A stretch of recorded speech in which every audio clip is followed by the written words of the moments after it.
Buenos días a todos. Good morning. Welcome to this session. We will talk about risk assessment.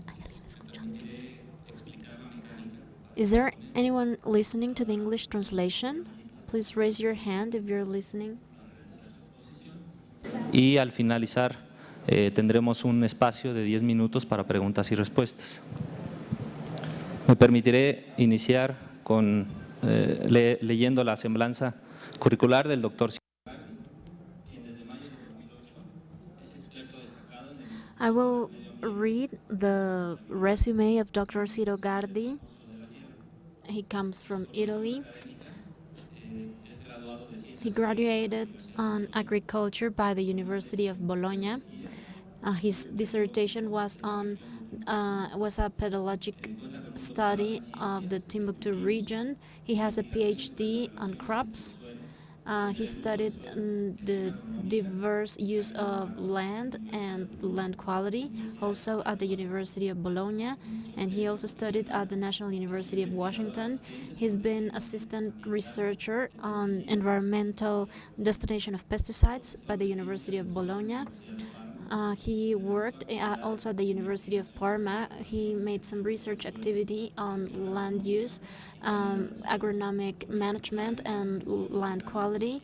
He specializes on organic soils and biodiversity of soils. And he has also worked in soil preservation. He has been professor at different master's degrees internationally. He has a wide experience in land use in Italy and abroad. He uses SIGs and applications of remote perception. He is also a consultant for the European Commission, the World Bank, and the Organization for the Economic Development and Economy and Development. Thank you. Good morning. Thank you very much for this excellent presentation. I need to say that I will present. I'm presenting on behalf of a colleague of mine who couldn't be here, Luca Montanarella. He was supposed to present today, but he couldn't make it. This morning I will talk about this project that was developed by the European Union, the Common Center on Research. This joint research center technically coordinated the project, which consisted on collecting soil samples all over Europe. The specificity of this project is that for the first time, a collection of a multinational collection was taken at almost all the countries of the European Union.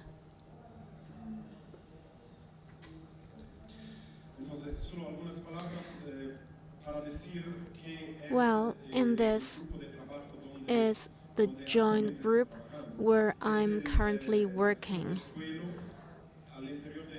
This is the Land Resource Management Unit, and it's part of the Sustainability Environmental Institute.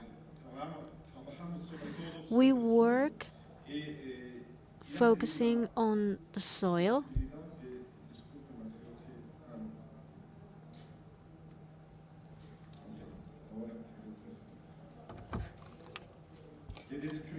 And I've had the opportunity to describe, I'm sorry, it's not this present slide, to describe the importance of soil. Recently, the importance of soil is gaining more importance globally because of the food safety aspects, but also because of issues related to climate mitigation services and other meteorological services. What is the role of our task force within the investigation center, the research center? What we do is that we develop and we maintain the soil database at the European level. How do we collect the information. There are different sources that we use, as you can see on the slide. For instance, we use the information by the European Union. Each country contributes with their own databases. We also have specific projects. More specifically, today I will talk about this project that's in red, the one that is called Lucas. Lucas is based on an inventory which already existed.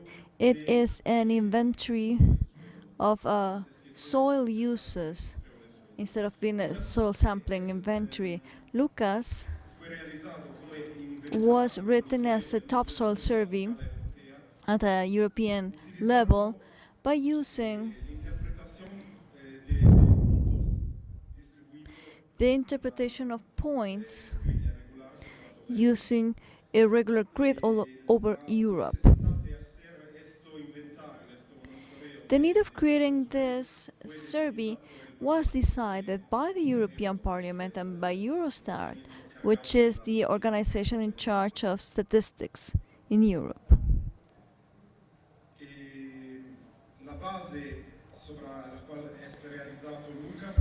Lucas was written on a regular grid of 2 kilometers times 2, covering all the European land. We got more than 1 million points, and 1/4 of the points, that is 250,000 of them,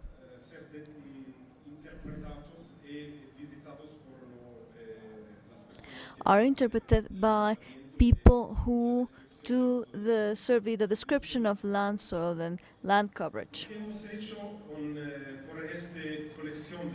What we've done through this data collection has been to select a part of the grid, a part of the points, 22,000 points for our sampling exercise. They were selected through a stratigraphic selection, so as to have a representative according to land use typology and according to the climate typology, the main climate of the area and at the European level. The 22,000 points were located on digital maps. The information was given to the people in charge of the survey and the collection.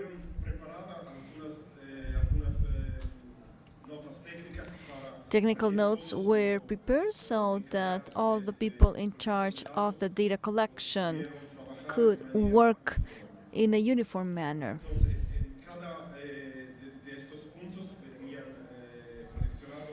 For each one of the points, there was a composite sampling done. And on the slide, I'm trying to explain the procedure to identify the points and how the sampling, the collection was done. It is important to say that this was not epidemiologic survey work, where in this case, people have to go dig the soil and describe the profile of the soil, get samples at different depths. In this case, we collected only the shallow strata from 0 to 30 centimeters. That's what we call the topsoil in English.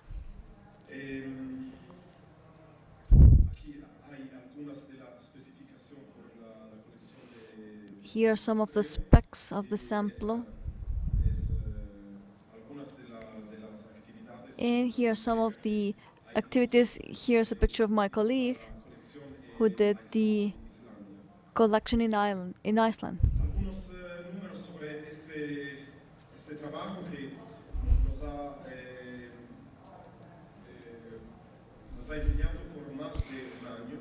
It took us a year to get the information. Finally, we obtained more than 44,000 plastic bags.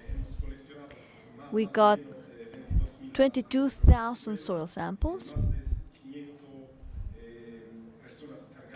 And more than 500 people were in charge of doing the collection in all of the countries. The inventory is finally distributed in 23 of the 27 member states of the EU. The member states are now 28, but when we did the study, there were only 27. However, we were not able to do the exercise in all of the countries who are members. Look at the geographical distribution of the countries of the EU that were sampled, plus Iceland, which is not part of the European Union, but it did participate in our research because they are now about to join the EU. The exercise was done in 2009, and since this is a monitoring exercise, we will repeat it. The idea was to study the changes in soil properties, and not only in terms of coverage, but also in terms of the properties.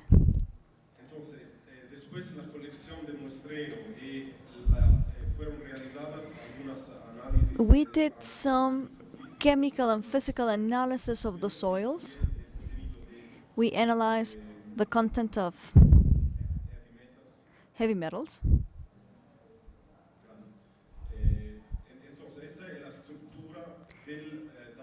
And so this is the structure of the database that was created for the specific project. There's a part where you get all of the information of the geographical position, the use of land coverage, how it was classified. And then there's another part of the database which includes all of the chemical and physical properties that were determined.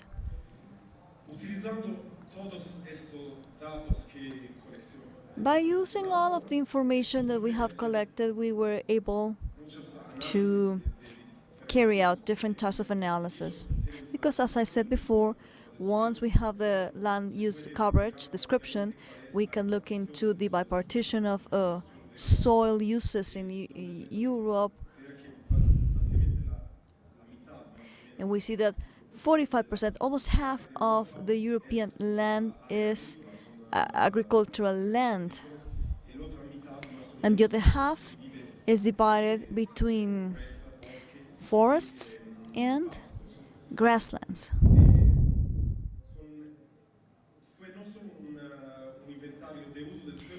The inventory was not only for land use, but also for the type of vegetation or vegetables that were harvested, and the type of production of the land. On the other chart, you can see the most important cultures for Europe. For instance, there's wheat and cereals mainly.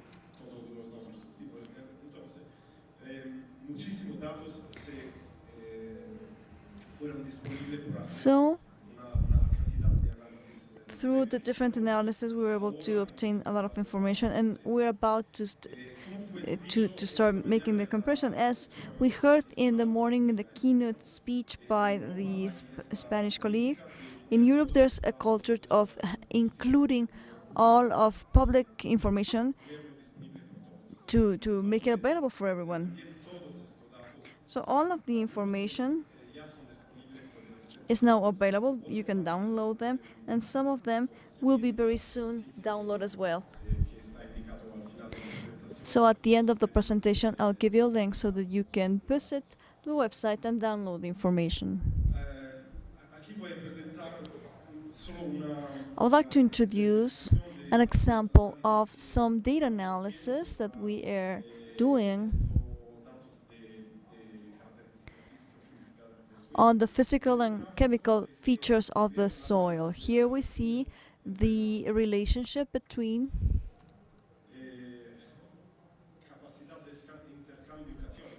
the cation exchange capacity of the land and the clay content. This analysis was performed by differencing soil samples according to different types of soil use. So the charts are depicting grasslands, woodlands, forests, jungles, and others. Another exercise that was a result of the survey was exploring the possibility of using proximal spectrometry to detect chemical and physical properties. In other words, through all of the samples, the idea was to identify the spectrometer's sign by using a spectrometer, and this then was related to some soil properties. Here we see the relationship between the amount of organic carbon that is estimated by the spectrometry and the real information obtained. See how there is a relationship that is quite good. It is of high quality. What is the practical use of the information for the future? After having used the teledetection data, the idea is to estimate some of the soil parameters in a much easier way. As I said yesterday, in the digital mapping of the soil, there are some techniques that will become very useful in the future, just like this one. Another example of how the information has been used is in interpolation spatial geostatistical app for the soil pH has been applied. In here you can see the variation of pH figures, which is something to be expected in the north. We see the climate is colder, so there's more rain. The pH values are more acid. On the contrary, in the Mediterranean countries like Greece, Spain, or Italy, the soils are richer on limestones, and they have a alkaline, if not neutral, pH. This is a way in which we can show all of the analysis of the potentials that this type of databases have. As I said before, the specificity of this exercise was to get figures from different countries, but a problem that we faced was that in Europe there's a problem with a law that says that things that can be done by national populations, then the European Union must let the people from that nation to do it. So that was risky for us.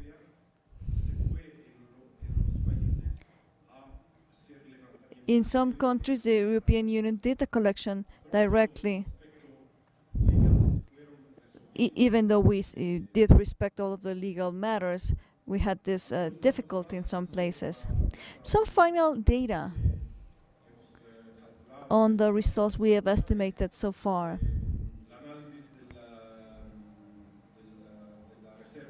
By analyzing the organic carbon reserve on the soils, we see on the map the distribution of the darker colors where there's more carbon, and to the north, usually in the mountain ranges, we see more carbon as well. On the chart, we see the distribution of organic carbon according to the type of soil use. Something else that we found about heavy metals was that, for instance,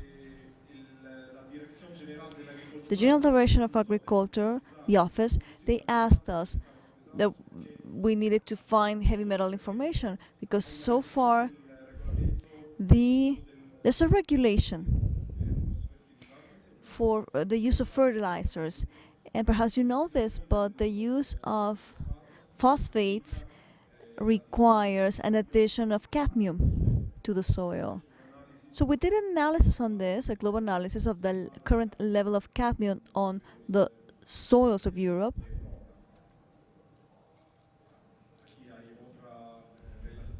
And here we see once again the relationship between the cadmium concentrations and the iron concentrations, and a different analysis, like the first one, for instance, we've analyzed the relation between the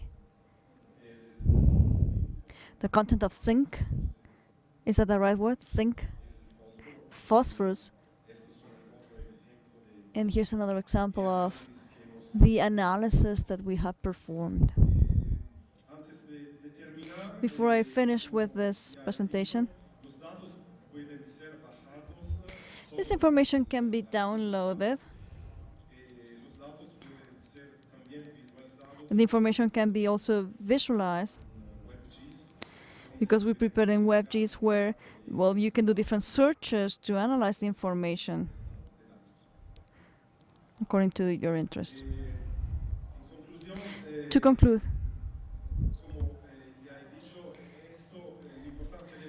the relevance of this work is not only for the production of data, the one that we currently have, that will be used by the Eurostat and the General Agricultural Office and the Environmental Office of Europe, but also the objective was to use new methods. This was the first time we created an inventory of the soils of Europe. An important component of LUCAS, the LUCAS Topsoil database, is the library of heavy metals. We are a country or a continent that we've been industrialized for a long time. So in certain areas of Europe, there's a very serious problem of pollution, but there are other areas that are not as critical.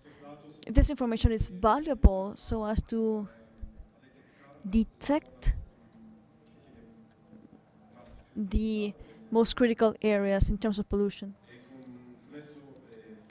And well, that's the end of my presentation. Thank you very much for listening.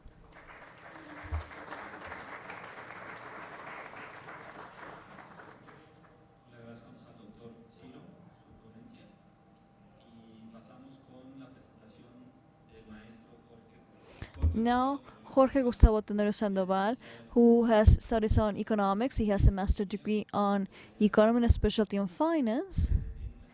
He has also a specialty on applied statistics and different diploma courses like demography, the management of historical sites. And in the public administration of 2010 to the present time, he's been the director of indicators and models for the agriculture and fisheries system, CIAP. He was the underdirector of market opportunity information of the same office, and he's also been doing information integration. He's been the chief of socio-demographic analysis. He's been participated in 10 papers within the autor, speaking of socioeconomic, demographic, and agricultural matters. In the international sphere, he is part of the Mexican delegation in the market agricultural integration system of the G20. And he's also been part of the food security forum for Asian Pacific cooperation and in the Trinational Association of North America. So without further ado, we welcome him.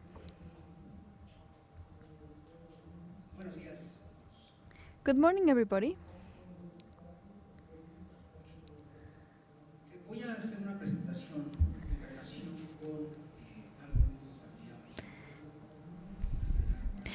In Zagarpa and Siap, we have developed something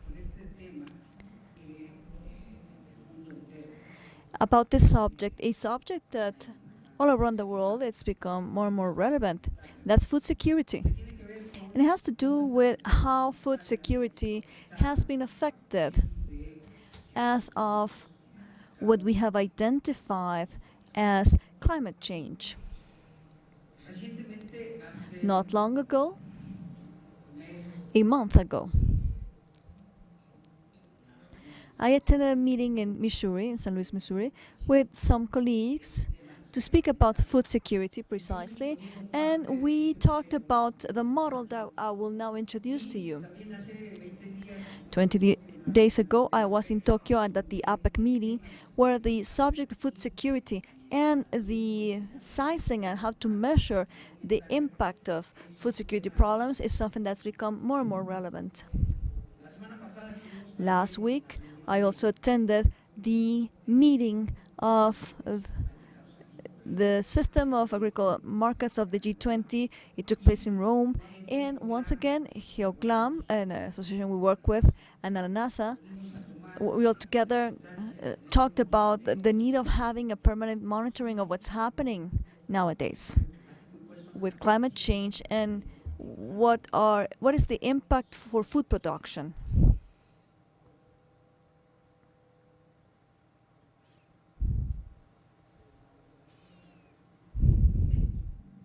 There it is. So, climate contingencies that Mexico is now facing, especially in terms of the agricultural land, are becoming more and more relevant because they have an impact on the economic well-being of the producers and the populations.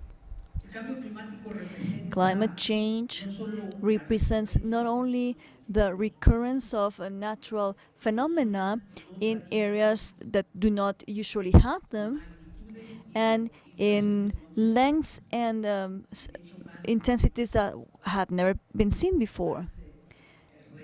The most recent case is what happened with the hurricanes, where an enormous amount of water fell in a very short period of time as nothing that had ever happened before. But we also have the opposite. There are droughts that are very extended in places where water was never missing, or extreme cold weathers in places where that didn't happen. Therefore, we now see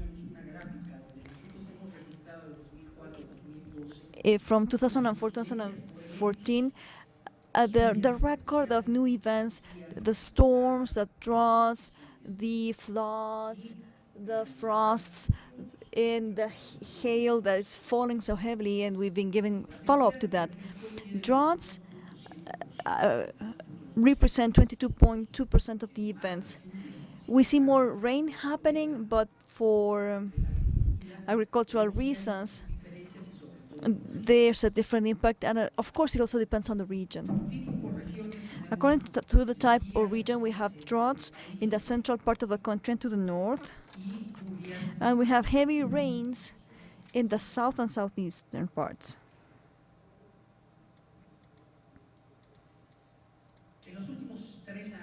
During the last 3 years, we have seen that Michoacán is the state that has suffered more appearance of new phenomena. 33.2% of them have happened in this place.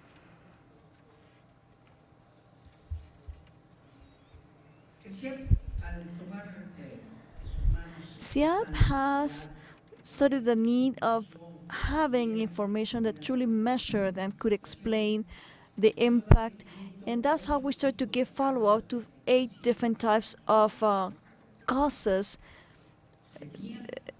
of problems: drought, excess humidity, the frost, low temperatures, winds, floods, hailstorms, and heat waves.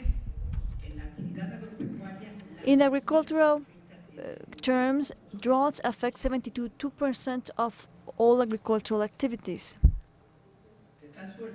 in such a way that, according to each one of the states, we now see the losses or the number of hectares that have been affected by droughts.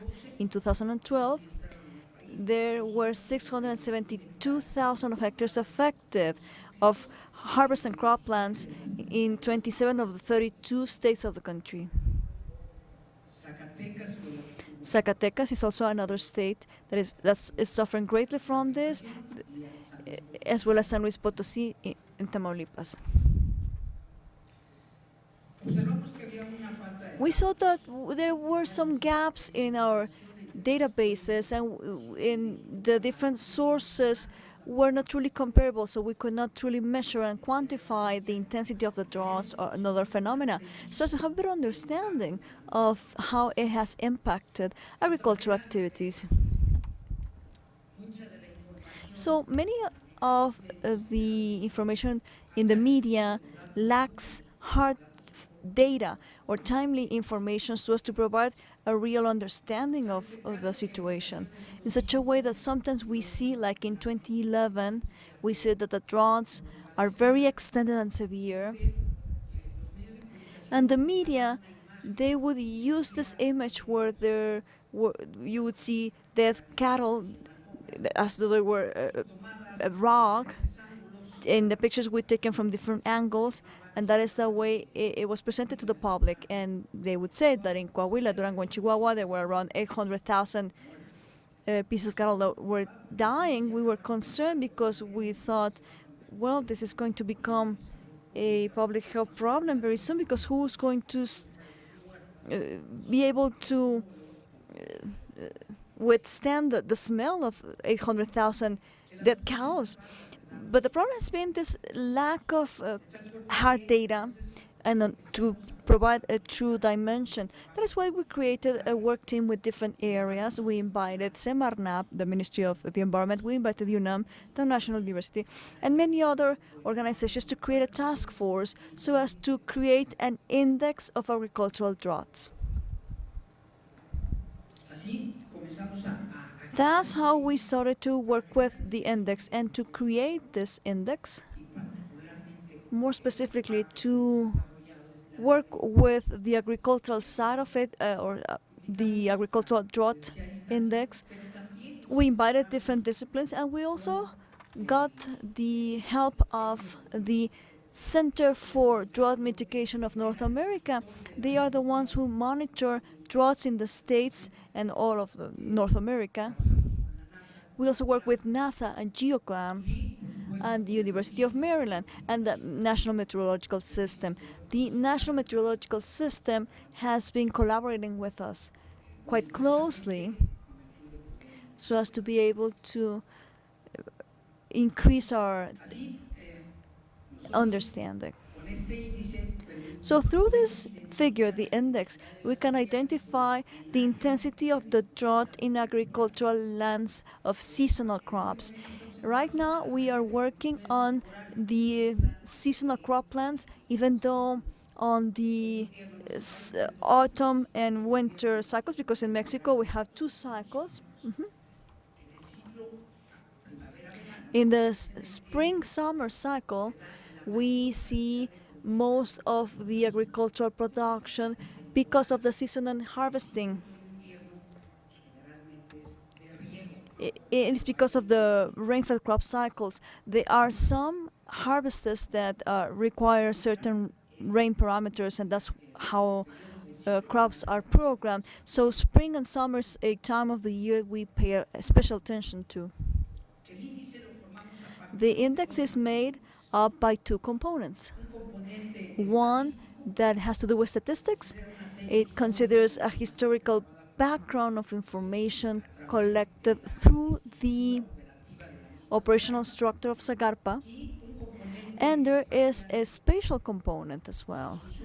The input it comes from satellite images, the information provided by National Meteorological System, and by other variables that we are currently using, provided either by NASA or by the Maryland University in this case.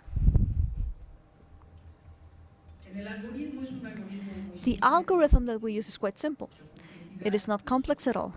We use, to obtain the statistical component, this on the land that is not used for crops because of drought reasons, the surface that does have harvest production, we use a weighing parameter of both surfaces.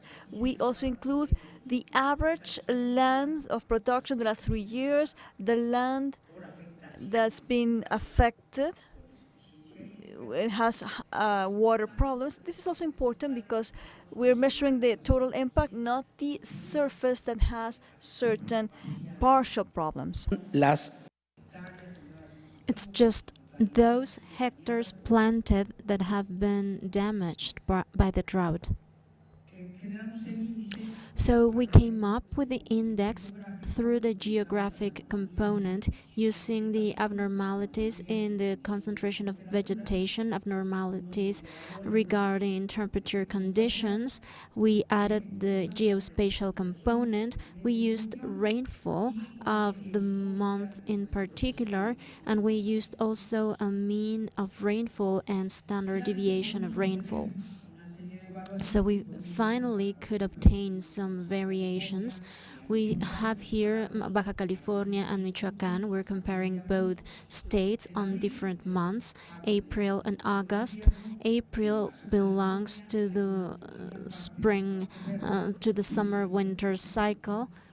And you can see the harvested surface area, whereas in Michoacán, for the same month, we don't see practically any harvested surface area because it's all about rain-fed crops. In August, the contrary occurs. In Baja California, there are no surface area that has been planted, and they are waiting for the next cycle, whereas in Michoacán we have a wide vegetal coverage because the land has been harvested there.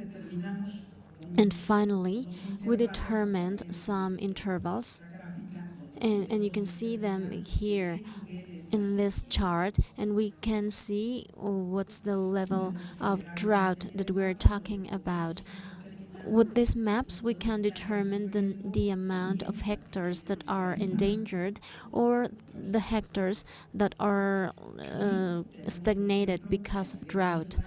Nationally, in May, we had 191,026 hectares in risk of running dry. And this is August 2011 compared to August 2013. I told you that in 2011 we had the most severe drought of the past years. And this is the information expressed by municipality. So you can see the areas where the drought was more serious, and in 2013, during the same month, we didn't have that problem. Now, some of the municipalities that in May were showing drought problems, we see here Cerritos, San Luis Potosí, and the rest of municipalities on the screen. Now, some crops with which we were having problems, crop stagnation, sorghum, maize, forage sorghum. And we developed an application that allows us to calculate the economic impact of such situation. With this tool, we can provide with accurate information to SAGARPA and to other authorities, and we can let them know what would be the dimension and the economic impact of droughts. Over the past decade, every agricultural year, we've had 1.7 million of rain-fed crops being negatively affected. And this is in 2011, we lost more than 30 billion pesos because of the droughts. And this is an equivalent of the budget destined to fight against hunger. So what do we want to say with this? That budgets won't be enough to mitigate the economic harm for growers and for farmers stemmed from droughts. 25% of the inhabitants of the country live in rural areas, and budgets won't be enough to service them due to the disasters stemming from droughts in 1 year. Thank you very much.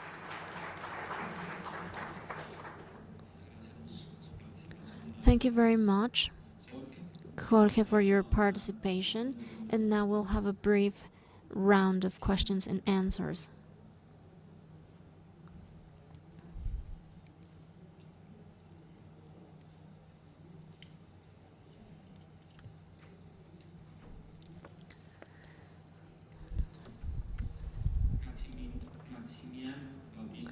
Maximiano Bautista asks from the Institute of Research in Jalisco, the result of these works on droughts, are they available online?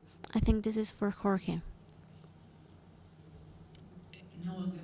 Well, not for the present time. These results are not online because it's still work in process that we are undergoing with SAGARPA. It's just a model. We first need to calibrate the models, and they're never finished. So we're still working with the model.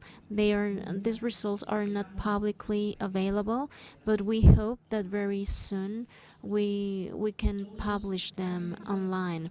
Practically all of the information we collect and all of the studies that we do can be downloaded for free online at some point, and it will be the case with this one here as well. Gabriela Gomez Rodriguez from the Institute on Geography. How do you estimate the intensity of rainfall? We use the SPI to measure rainfall and the mean of the rainfall. This is the rainfall standardized index. And we also use information shared by the Meteorological National Institute so that we are able to calculate the index on a monthly basis. Angelica Fermosa. This is to Dr. Ciro. How many new technologies are there to perform soil analysis?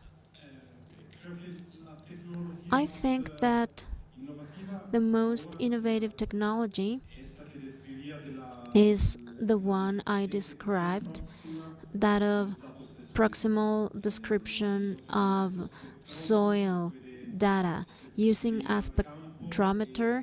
You can go to the field, and this is not very quickly, and this is not as accurate as a laboratory analysis, but it allows you to collect a myriad of data in a very short time.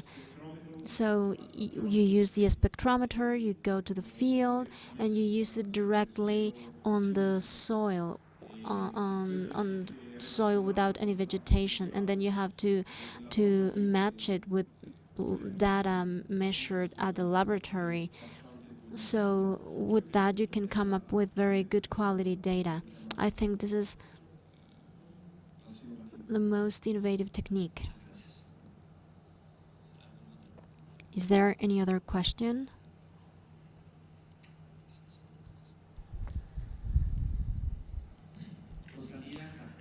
Rosalia Castellan Vega asks, what is the preservation policy for land in Mexico?